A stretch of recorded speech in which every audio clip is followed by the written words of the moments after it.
যা আমি ছোড়ালাই তোর মায়ের ধানের বোরা। দরজা খোলো। আমি এই আমি কে করছে বলো তো? বলি কে ভাই? এ ভাই খাকি বলে কি রে? স্বামীকে ভাই ভাই লয়, আমি তোমার তাই। কে ডাকাডাকি করছে? শোনো ভাই, এই সময় বিরক্ত করো না, আশেপাশের ছেলেদের খুব অত্যাচার। বলি তুমি এই সময় ঝামেলা করো না, তোমার দাদা বাড়িতে নেই।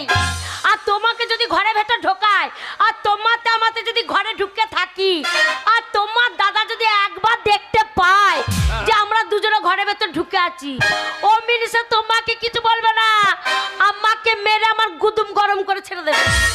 গুদুম গরম হও না, যে তোর গুদুম উদ্যম হয়ে যাবে। তা না না, আমি বাড়িতে না থাকলে কোন শালা আধার লিঙ্ক করে দেয় নাকি রে? না না, কে আধার লিঙ্ক করে দেয়? আমি দরজা খোল। আমি করছি, দরজাটা খুলে দেখি কে এসেছে।